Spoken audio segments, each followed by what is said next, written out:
Welcome to the Rugby Obsession Deep Dive. If you're keen to get a real understanding of what's happening in the world of rugby, make sure you subscribe to Rugby Obsession right now. Definitely.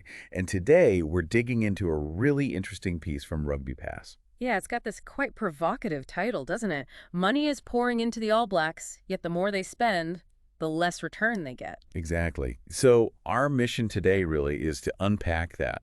We want to look at New Zealand Rugby's, their financial approach, Hmm. how the All Blacks are actually performing on the field, and I suppose what it all means for rugby in New Zealand overall. Right. Where's the money going? What are the results? What are the sort of challenges and maybe opportunities highlighted in the article? That's the plan.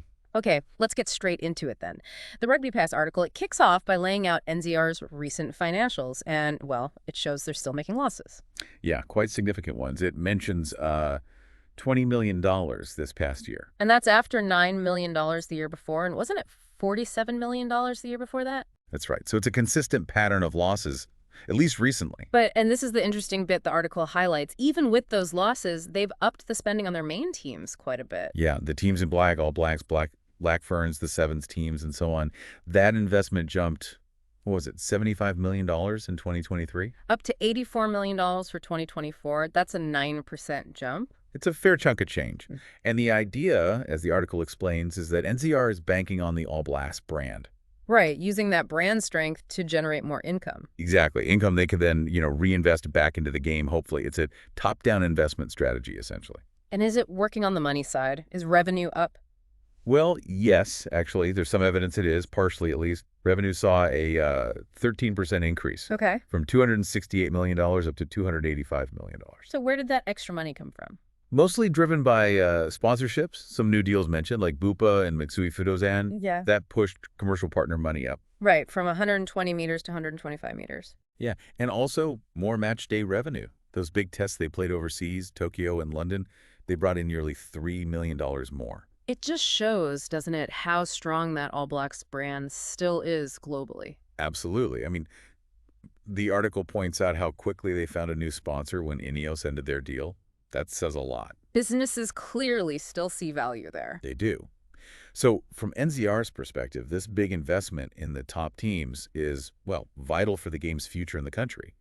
They see that commercial power as the engine room. Okay, but here's the crucial question the Rugby Pass piece really digs into.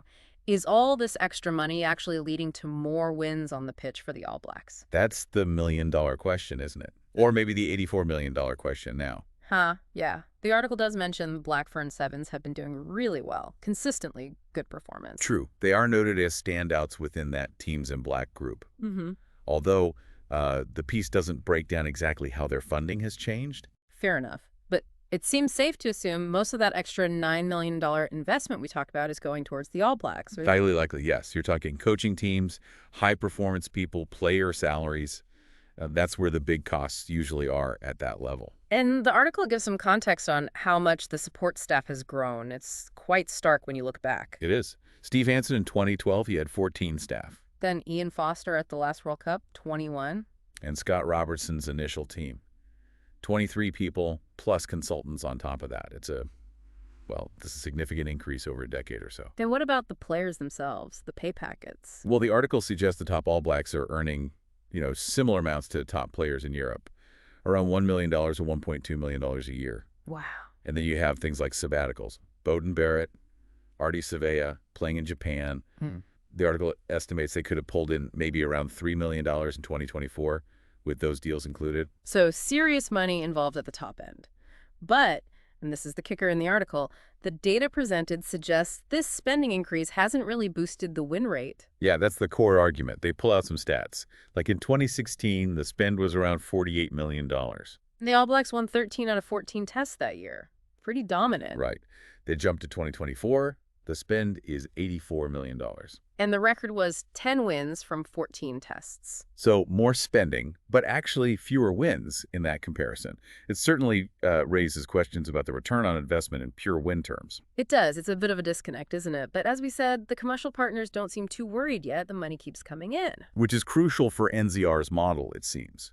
And hey, if you're finding this breakdown useful, just a quick reminder to subscribe to Rugby Obsession for more deep dives like this one. Good point. So this reliance on the All Blacks' commercial success, even if the win rate isn't climbing with spending, leads to another major point in the article, right? The impact further down the chain. Exactly. The impact on the provincial unions, the grassroots. Yeah, the article flags a real concern there. It says the PU's got $3 million less in distributions from NZR last year.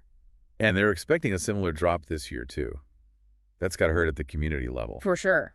That's money for local comps, developing kids, keeping the lights on at clubs. It's the pipeline, isn't it? It absolutely is. And it ties into concerns voiced by NZR's own chairman, David Kirk. The article quotes him being worried about participation numbers dropping off, especially teenagers. He apparently sees engagement, keeping kids in the game, as maybe the biggest challenge. Bigger than just balancing the books in the short term. Which is a really significant point. So what's NZR's official line on all this? How are they planning to navigate it? Well, the chief executive, Mark Robinson, acknowledges they need to trim spending overall, but specifically outside that big investment in the teams in black. Okay, so protecting the top-level investment, but looking for savings elsewhere. Seems like it. The article says they're currently rethinking their strategy, trying to find a more sustainable model, one that balances investment across the whole game. Right. Robinson is quoted saying he believes, good plans and strategies will lead to a good return eventually. It sounds like the current focus, heavy on the top end, might be seen as a perhaps short-term necessity to drive revenue for the longer-term health of the whole system? That could be the thinking, yeah. A strategic bet on the All Blacks' commercial power to sort of float the entire boat, even if it means tightening belts elsewhere for a while. So wrapping this all up, this dive into the Rugby Pass article paints a picture of, well, a complex balancing act for New Zealand rugby. Definitely a big bet on the All Blacks brand commercially. Yeah, while facing these questions about on-field returns for that investment, and crucially, the impact on the grassroots game's funding. It's a fascinating situation. It really is, and we're genuinely curious to hear what you think. Do you reckon NZR's strategy makes sense? What are your main concerns, or maybe your hopes, for rugby down in New Zealand?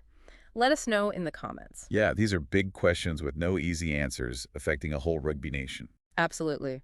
Well, thank you for joining us for this Rugby Obsession deep dive. Don't forget to subscribe to Rugby Obsession for more analysis like this. We look forward to you listening to our next episode.